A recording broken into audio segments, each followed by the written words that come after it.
Hello there. Welcome to the Jack Halford Podcast. This is episode 32 today, and this week I've been all about the country doing a bit of supporting workshops with young people of a variety of ages, from little squirts up to a bit taller squirts, and it's been quite fun. I enjoyed it. That's the kind of work that I enjoy doing, is teaching or assisting in teaching people how to do creative things so that they're stimulating that side of their brain and they start to see more possibilities in life. It's not just you got to work someone else and do it in a really structured way. You can do anything. Anything's possible.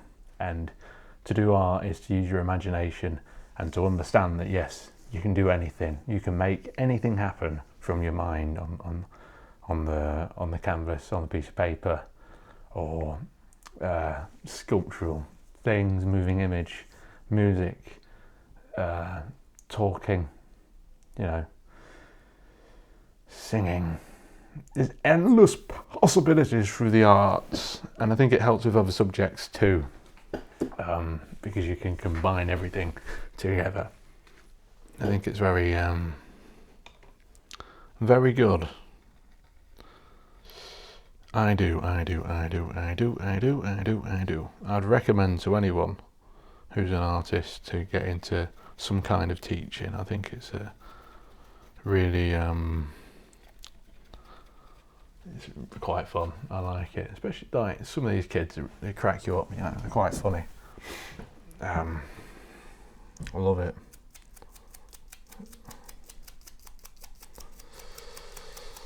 So I wanted to sort of talk about how curiosity is a very important thing today. I think being inquisitive and questioning things can lead you down some pretty cool rabbit holes. I think that being curious about the world is important. To be travelling, to be thinking, oh, I wonder what this colour would make if I mixed it with this colour. Or how do people get into space? So then you go out and get a book about it and you get really into that and geeky about it. That's fun, that. You need hobbies. You need to be out doing stuff, learning stuff. Else what's the point, If you're not constantly learning new things about the world, you're not going to be learning about yourself. That's how you learn about what you like doing. And everything can be turned into a job,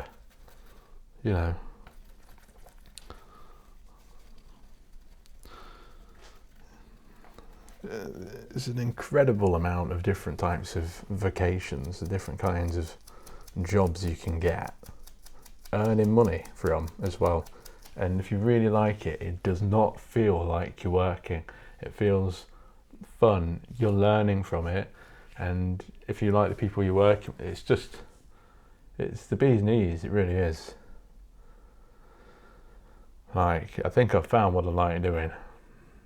And it's making me enjoy life more. I really love it.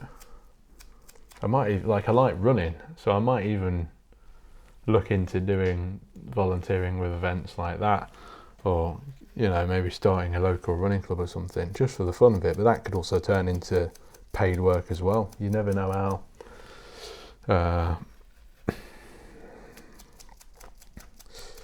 how things are going to turn out. You just start doing something and it leads you to doing something else, because you'll meet someone and you're networking, and before you know it, you're working in Spain doing a bleeding beach fitness course. Who knows?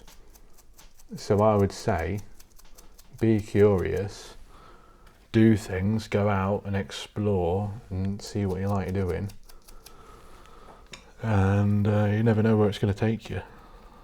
Life is a mysterious thing.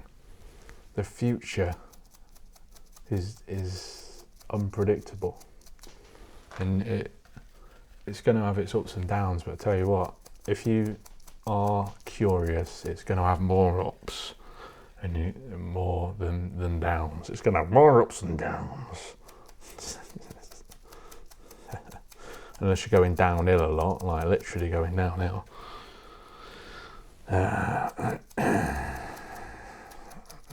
right.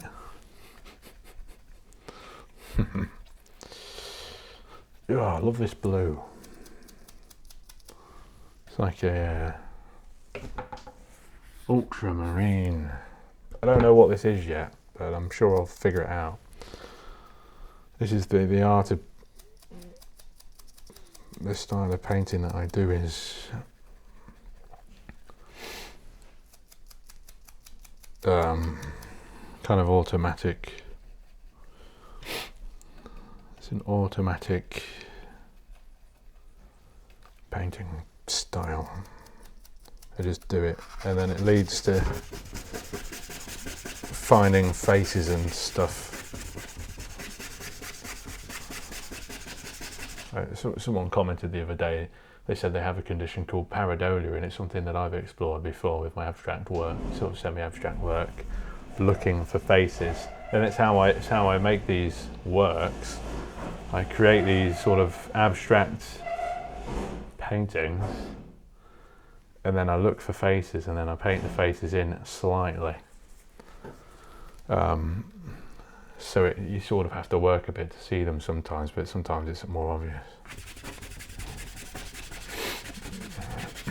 But it's a good exercise. Looking for things that aren't there. Because the more you look, the more you're curious about something. The closer you look at something, the more you understand.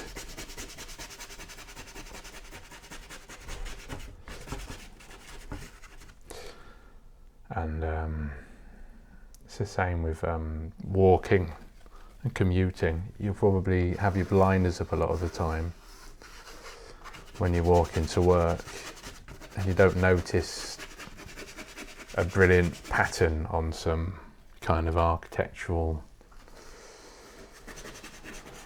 thing. You know, you probably miss a chimney, and then when it's gone, you know something's gone, but you're not quite sure what it is, because you never looked up from your phone when you were walking to work. So have a look.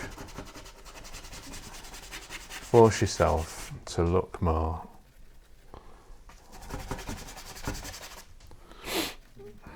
It's a good thing to be doing is looking. Maybe we should be beating ourselves up for staring at these stupid bricks, becoming screen suckers, you know.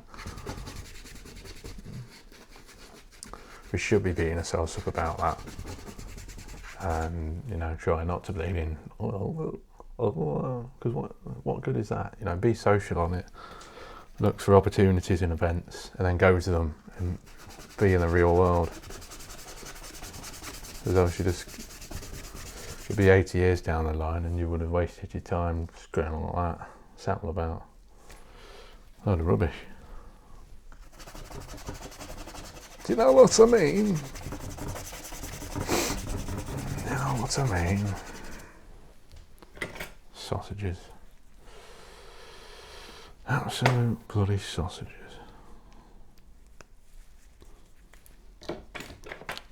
All I'm using on here at the minute is two colours, maybe a bit of white as well, but I'm trying not to use white so much because it's,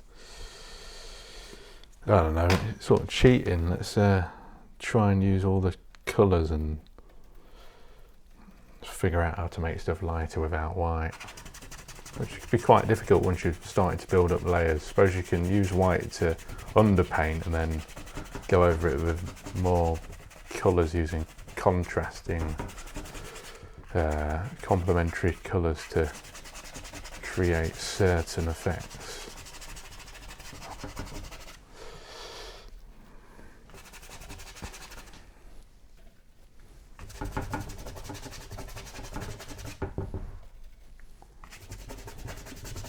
Ooh, ultramarine, tell you what, ultramarine, bloody hell. Gorgeous. I was at Tate Modern the other week. I saw a lovely International Klein Blue painting by, you know, Klein. You've read Wes Klein? I don't know how to bloody say his first name, but he's a bloody good painter, I tell you that. Bloody good painter.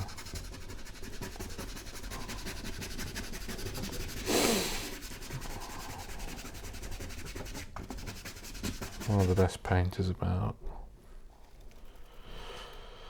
Not about anymore, probably dead now, but yeah. To be messing about with the binders and things, because that International Klein blue is actually ultramarine blue, I think, but he's just using a different binder so that it actually looks like the pigment on the substrate, on the surface. But he's just using a slightly different binder, and I'm not sure what the binder is. Obviously, when I'm using ultramarine, I'm using linseed oil and then a bit of solvent, so it doesn't look exactly like the ultramarine pigment. Kind of goes a bit darker, a bit more transparent. But if you build up the layers, and you could even put the ultramarine onto the canvas and then sprinkle the pigment on, and then you'll have the pigment on top of it, which can create a bit of a health hazard because people might breathe it in, but it looks good. I quite like dropping the pigment over quite wet oil paint and then leave it to dry. Quite a nice effect sometimes. You could probably go over it with a matte fixative.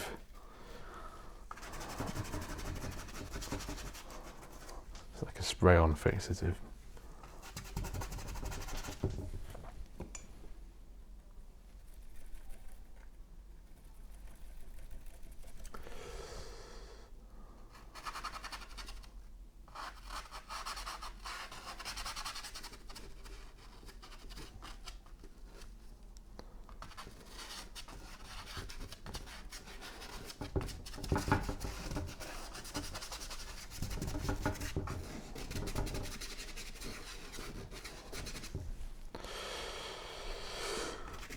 I quite like the idea of making like screaming faces at the minute.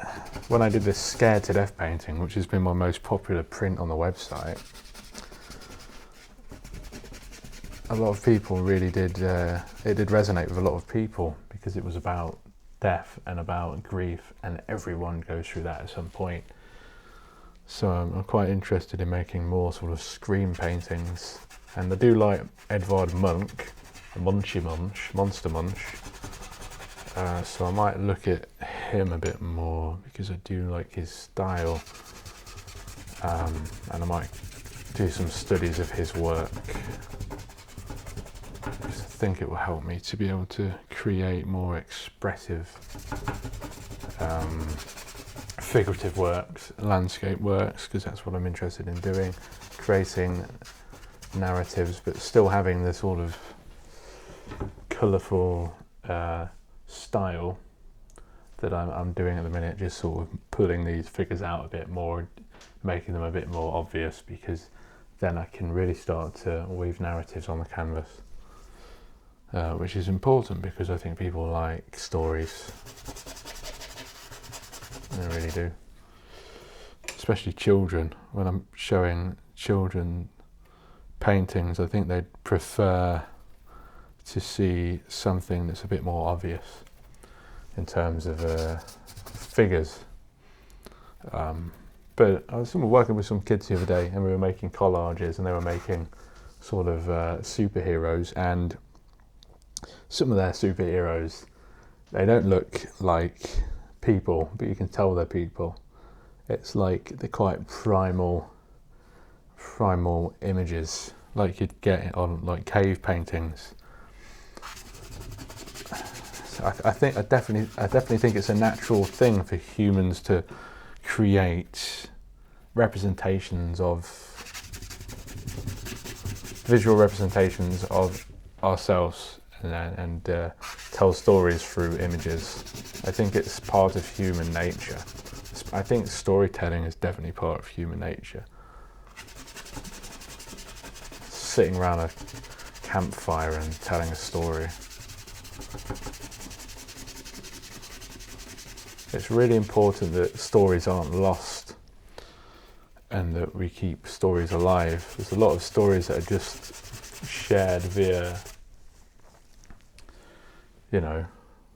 storytelling, word of mouth. They need to be written down and remembered, put up on the cloud and archived in multiple museums. It's really important. A lot of languages are being lost as well, and around the world there is programs and things to keep languages alive, and I think that is very important, because else we'll just become a monoculture, and that wouldn't be very good, I don't think. I think it's good to have different cultures, because it keeps everyone curious, like I was saying earlier, to constantly learn and explore new ways of seeing the world.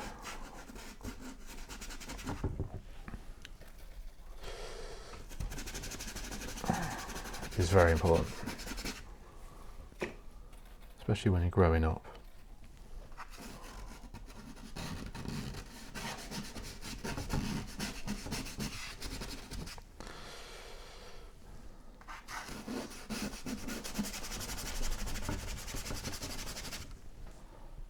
Lovely. And this is what I'm doing with these paintings on paper, is I'm very much just experimenting and seeing what's happening. I'm not really thinking about it, which is a good way to travel as well. If you travel to another country, it's good not to have an itinerary or too much of a structured week or two. If you're out and about, it's good just to explore the local vicinity without having a plan of action, because often you'll stumble upon things and people, and have interesting conversations, and from that learn and see the world differently, which is what it's all about, seeing the world differently.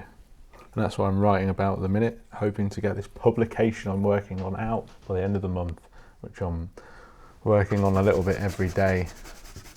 The printing of it is going to be a bit different to how I printed the last one, which was screen printing. I think I'm going to be using my inkjet printer to print out images, but the images will be of paintings I have made, and there'll be some sort of drawings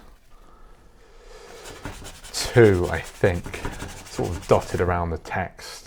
And it's going to be a bit of a game, and it's going to be kind of interactive. The reader is going to need to take action as they are reading it, which should be fun.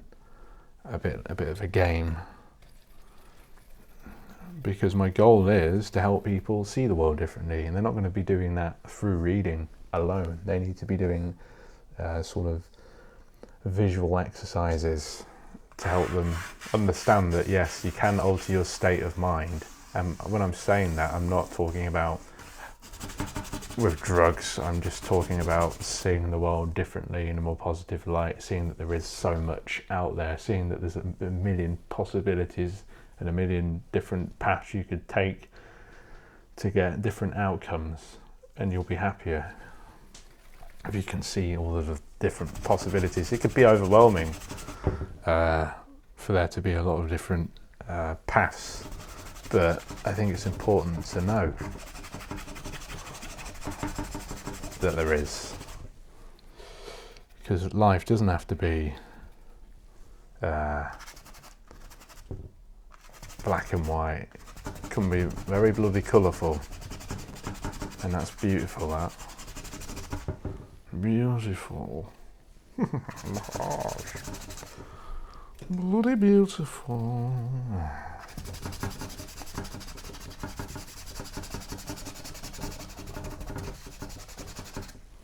I love painting and talking about perception. The book that I'm bringing out is called Another Realm Beyond Your Perception. So it's self-helpish. It's gamified, and it's a visual pleasure, and it's a tactile thing. It's not just a book you open and flip through the pages. It's going to be sort of pull out bits, and it's going to be a nice thing. I'm going to enjoy making this thing, I think. I really am.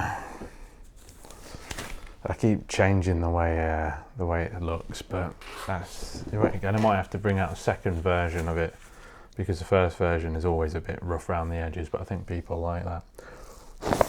I certainly do. I like the handmade feel. I like imperfections.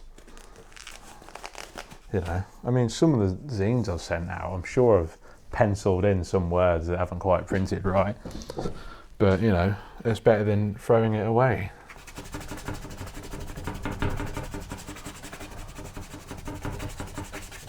I don't like throwing things away.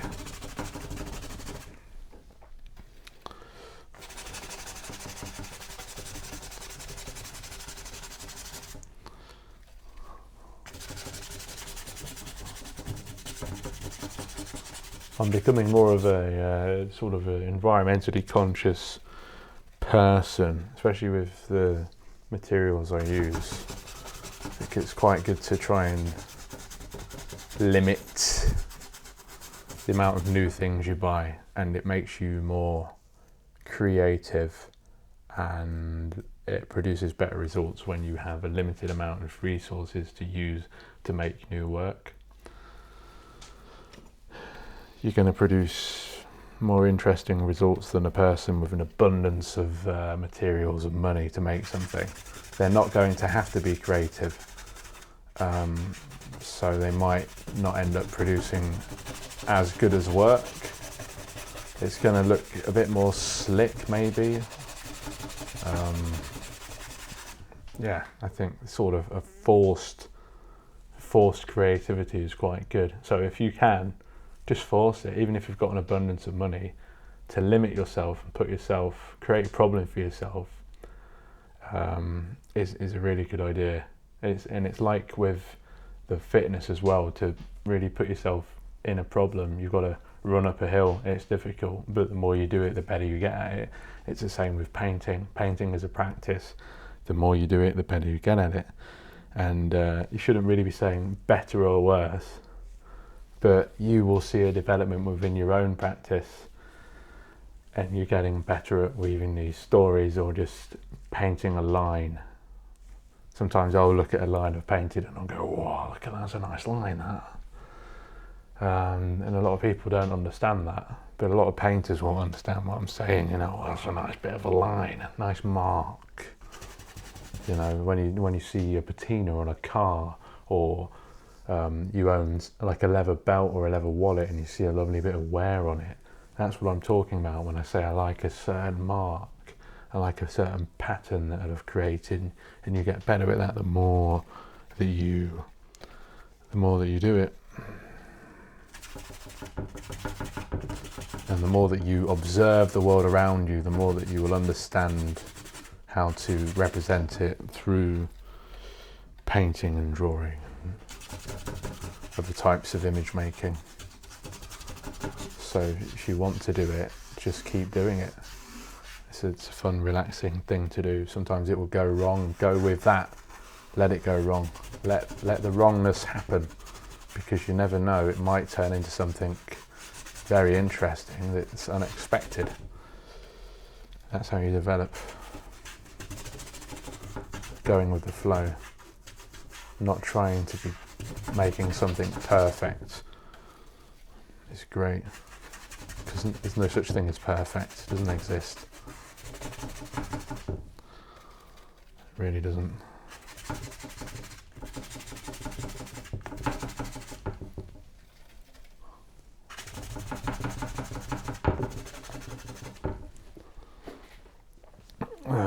What I'm seeing here with these colours I'm using is Marc Chagall.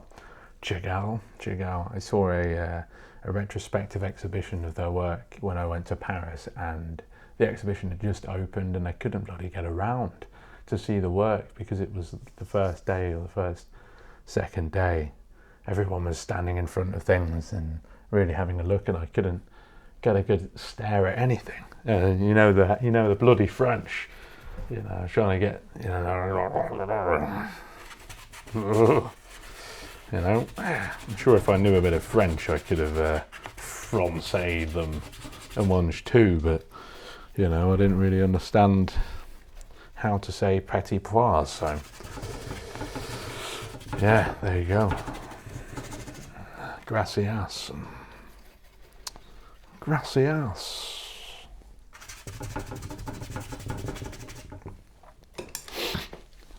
This ultramarine, I tell you what, bloody hell. Bloody lovely this. Oh, yes. Alizarin crimson, very good colour for making purple with, I love it.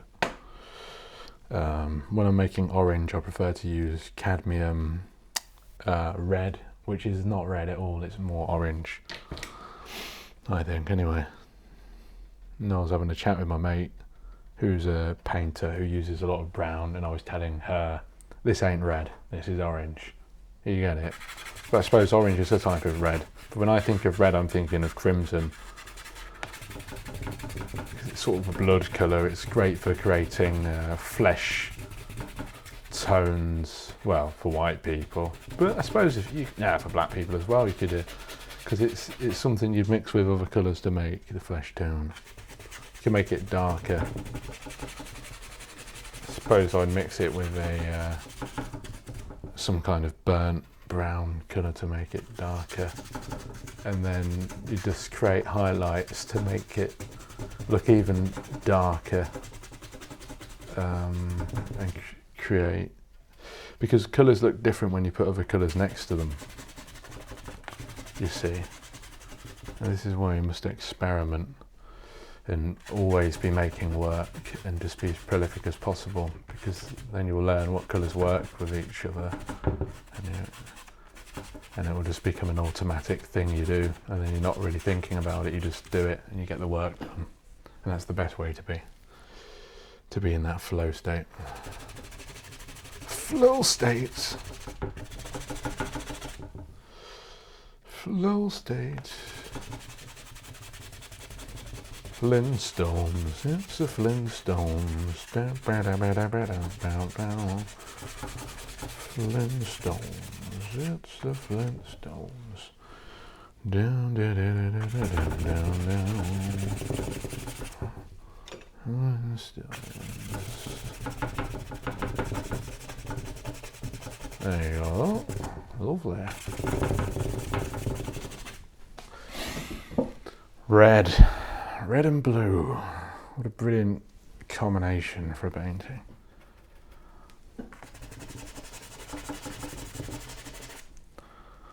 I think this is going to maybe turn into an orange. I'm going to let it turn into an orange corner. I think an orange corner with all of the sort of dark purples going on here would look quite nice. So instead of putting that directly onto the paper, what I'll do is I'll mix that with a little bit of cadmium lemon. No, that's just cadmium yellow pale, but lemon yellow is such a brilliant colour, especially if you get a good quality, oil paint. It's a very beautiful yellow to use. Highly recommend a lemon yellow when you're painting. Excuse me. Very important to keep your brushes. I use the same brush with every colour, so I have to always be cleaning it, and the best way to clean a oiled brush is to get a bit of solvent on and then sort of get a bit of blue roll or a rag and just get it off, and then periodically clean your brushes, get all the solvent off, get a good quality brush cleaner like that. Very good. This one is called the Masters Brush Cleaner and Preserver, and it gets all the oil residue off your brushes and they'll last longer. It's very important to look after your tools. It's better for the environment if you can get them lasting longer, and better for your pocket too. And we all have a favourite brush, so why wouldn't we want them to last longer, eh? As I said, doesn't that look like more of an orange than a red? Cadmium red. If you're listening, you can watch this on YouTube and you'll be able to have a look. Certainly more orangey than red, especially if you put it next to the crimson. looks even more like an orange because you can see the contrast between the two. And then I'll mix it with a bit of yellow to amplify the orange and make it very, very, very bright.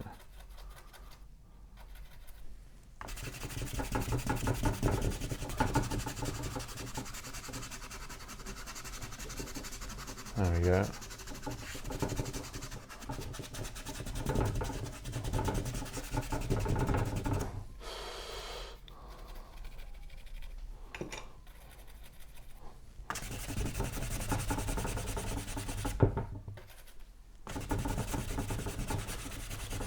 Now I thin these down quite a bit, but you don't have to if you're really good at just sort of what I call a scuff. But it does take a while to scuff paint around, and maybe you'd call it staining.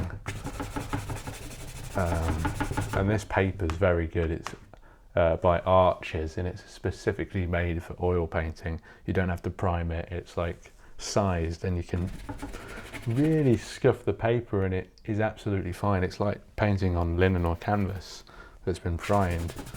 It can take a lot of abuse, so I highly recommend this paper. You can buy it in big rolls like I do, or you can buy single sheets, which are really nice. I'll be getting some more of this soon to make more colourful works, taking inspiration from Ken Kiff, maybe even making one work on paper a day when I can, to create a narrative series, which, like, maybe because it is a sort of psychological narrative series I'm making. It's this psychedelic anthromicroscopy series, and I'm trying to make work that's about emotional processing to help people be able to process their own emotions. And to do that, I really do believe that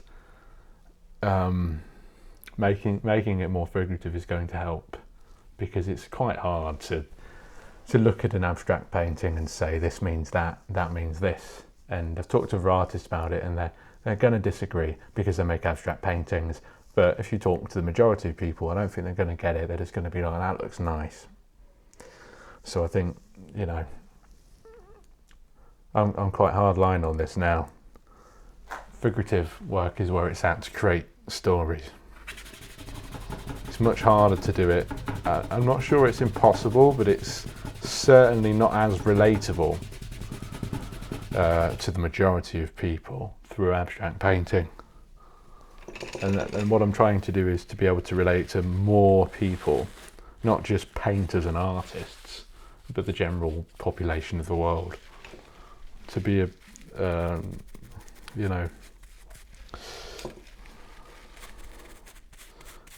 painter that people can understand what the work's about is important to me, now more than ever.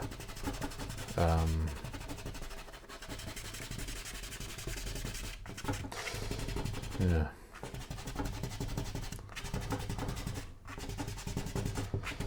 It's still from the heart.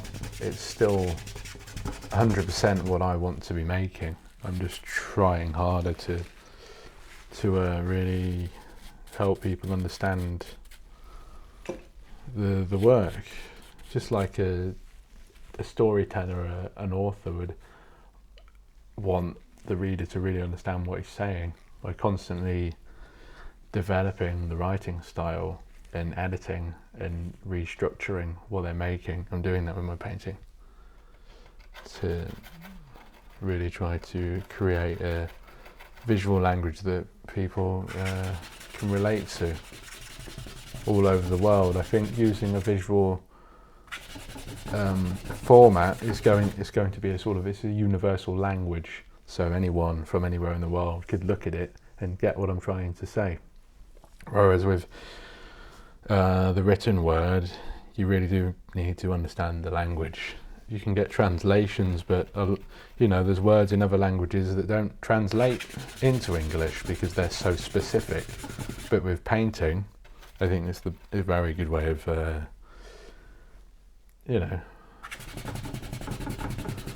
communicating an idea or a story. And that's why I do it, because I do find it difficult, although I'm getting better by working on the writing side of the practice too. That's how you get better at things. I got a U in English when I was at school because I was into creative writing, and I thought I wasn't very good at writing, but then I got good marks at university for the written work, so I decided I'm going to do more writing, and what do you know, people enjoy what I do.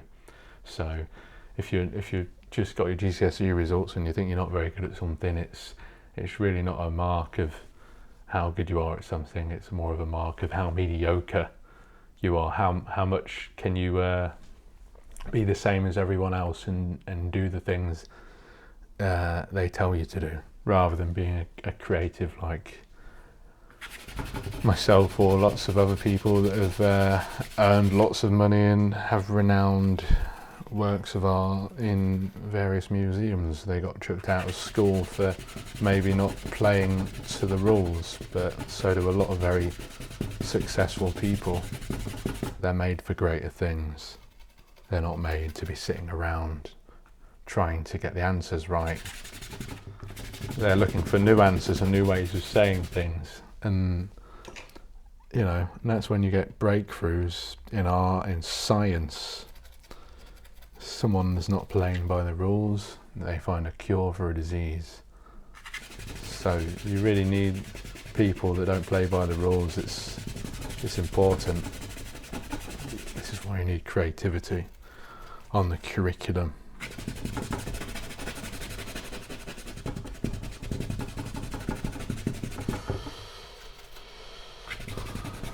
To be curious is to save the world. Curiosity will save the world.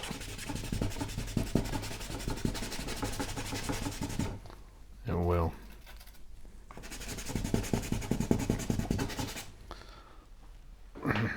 That's what I endeavour to do with my life, is to get as many people making things as possible. Because the more we make, the more we know about the world and ourselves, I think. Because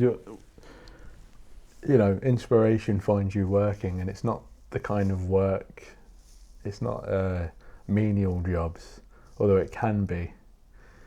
If it's sort of something you can do automatic, you can let your mind wander a bit, and you can, maybe come up with $1 million idea.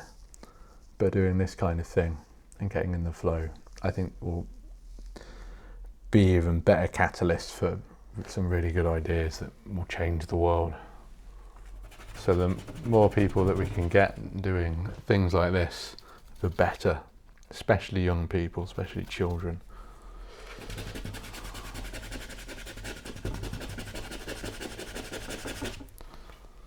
Yeah.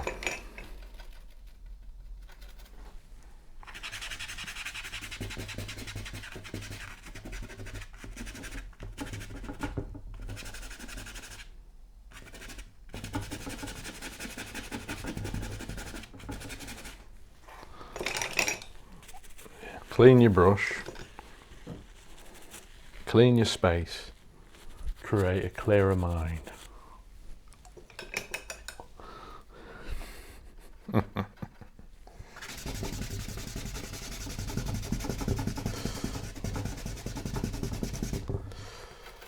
Clearer mind, it's a happier mind.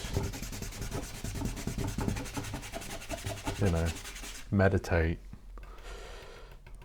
Get off grid, be quiet,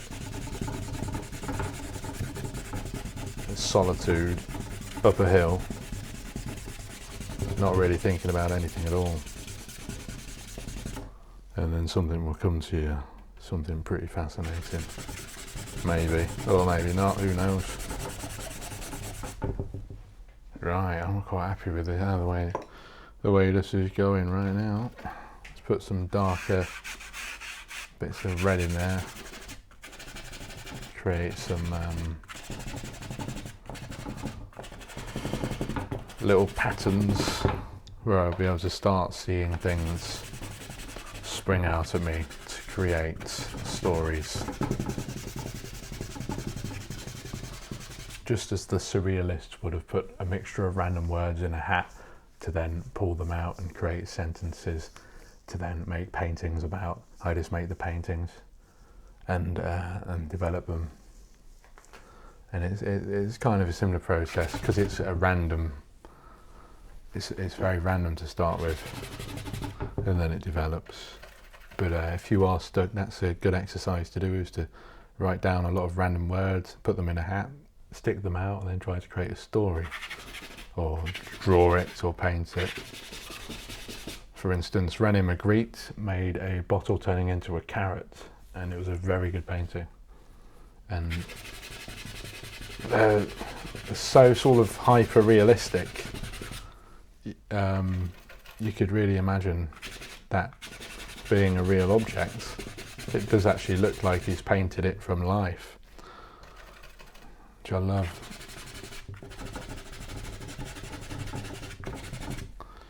Floating businessmen in bowler hats with apples in front of their faces.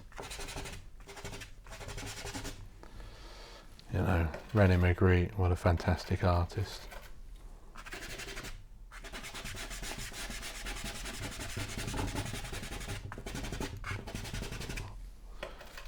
A man that would paint a pipe and then say to you, this is not a pipe, because it's not a pipe, it's a painting of a pipe.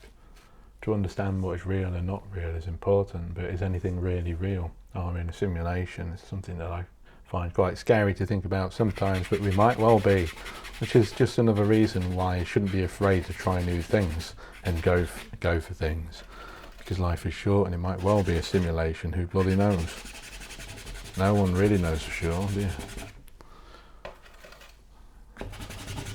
What if we're just characters in a game? What if we are just characters in a game? Oh. Right, I'll leave it there. Leave you there thinking about simulation theory. How about that then?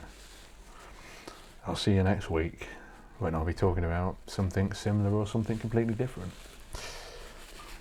Have a good one. Bye bye.